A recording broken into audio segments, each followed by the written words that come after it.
It's time to pay the annual toll to Gaben, but hopefully I'll save you some money, with these indie games being at a substantial discount, beginning with Iron Crypticle, an arcade twin-stick dungeon crawler title that has vibes of games like Smash TV, only in a medieval fantasy world. It is a high-score chase, but in contrast to pure arcade titles, there is leveling and RPG progression and unlocks, also having co-op support and fantastic pixel art.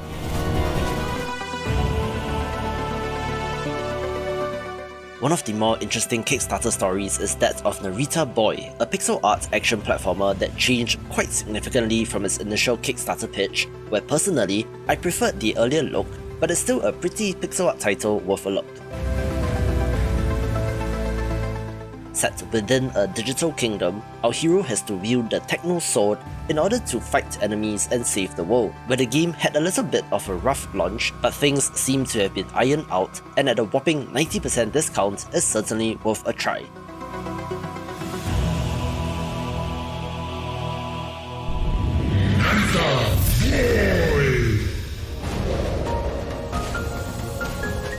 We don't get many beat-em-ups these days, with 9 Monkeys of Shaolin being of interest, in which you play as a fisherman whose village was destroyed and is now on the quest for revenge against the pirates that did the crime. The ancient China setting is well done with fun combos and even has co-op support and is fun with a friend. One of the most interesting fighting games is Blade Strangers, since it features characters from Cave Story, Isaac from The Binding of Isaac, and even a humanoid version of Shovel Knight, being a very weird and eccentric title that is a curiosity.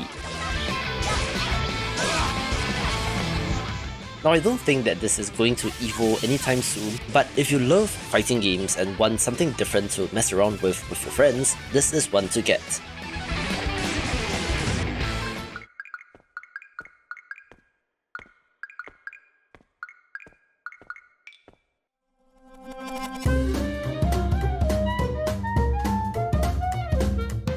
I've picked quite a number of all-action titles in this video, but a whimsical game that I want to mention is Later Alligator, an adventure game set in Alligator, New York City, in which, you guessed it, it is New York City but with alligators instead of humans. There is a conspiracy afoot that could bring down the biggest and most powerful family in the city, but the music and sheer variety of minigames are certainly worth checking out, not to mention the fantastic animations and just weirdo, bizarro cameos and tributes like to Majima from the Yakuza franchise and his very indie games. Anguish fills this residence, Benedict. We don't usually get that many new releases at a steep discount, which is why 75% off for The Last Case of Benedict Fox is of interest, an eldritch horror Metroidvania from earlier in the year that is pretty neat. So perhaps the discount will entice you to check it out. Our hero has a bond with a demon that allows him to delve into the minds of the recently deceased, which comes in handy when he is investigating the murder of a couple and hopes to locate their missing child. This did have issues at launch, but the developer has released a number of patches and fixes, so perhaps give it a go again.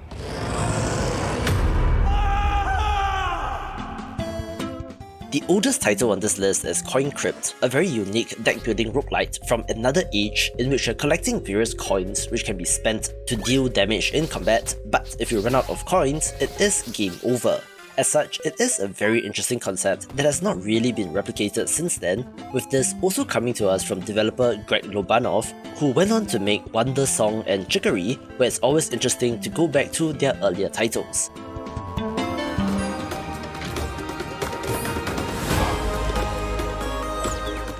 If you love survival crafting titles, may I recommend the Survivalists, a game which seems to be somewhat of a spin-off of the prison survival sim The Escapists, but in which you're on a deserted island and have to find a way to survive.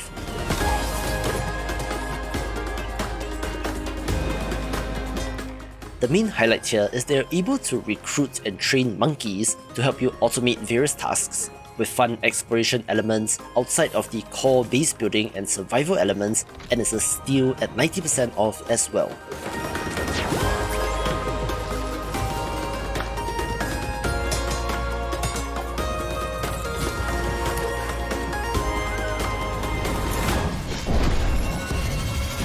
An excellent and challenging boss rush title from 2021 is Eldest Souls, one in which you explore a location known as the Citadel in order to destroy the old gods who are confined within in order to save the world. There is no fluff in the form of regular enemies here, simply throwing you into one boss fight after the next, but you do get progressively stronger after every battle, so if you love titles like Fury, certainly give this a go.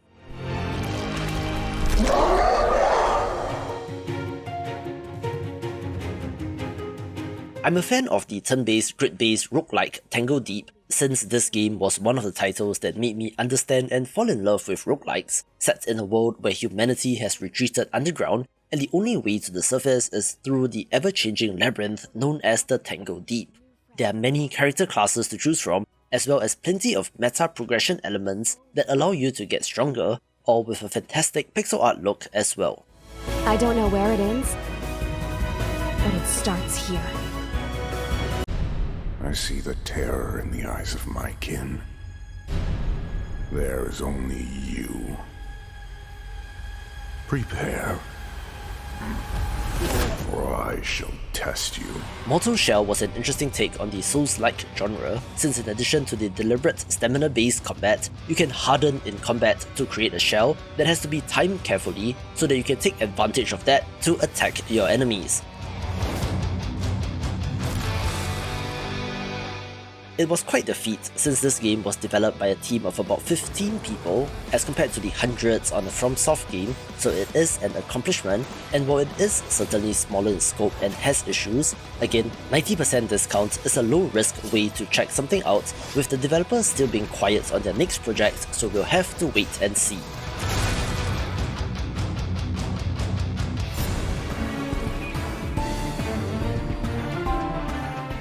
An interesting and relatively underrated roguelite, all things considered, is Dreamscaper, one that, structurally, has similarities to Hades, in which you're fighting enemies and nightmares during the night, and upgrading and forming relationships with NPCs in the day, having that very compelling gameplay loop that will keep you going for one more run.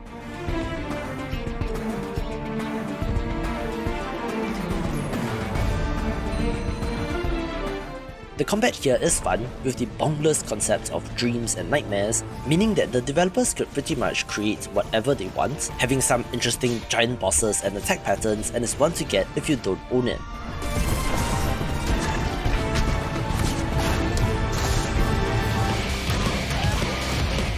Speaking of roguelites, Scourgebringer, aka Air Control the Game, is a fantastic pixel art title that has been described as Dead Cells meets Celeste, with some fantastic action with a platforming twist. Through her various attacks and abilities, our heroine is able to stay up in the air for a surprising amount of time, with this also having the meta progression systems that modern roguelites are known for, which results in a compelling gameplay loop. Heavy is the head that wears the crown.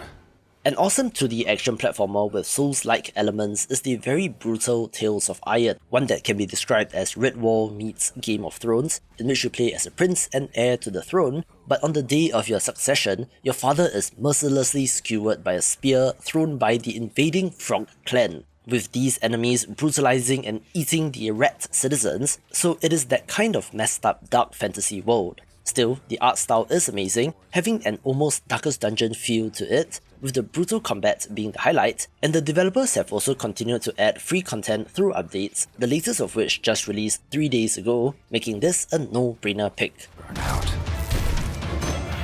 Your tale endures. One of the more interesting action platformers with Metroidvania elements is Iconoclasts, a gorgeous pixel art title that took 8 years to make, having a very interesting world in which being an unlicensed mechanic is legal, with fun combat and progression, even if structurally it is fairly linear. These games are all older titles due to the large discounts, so if you want something more recent, check out my picks of the best indie games of 2023.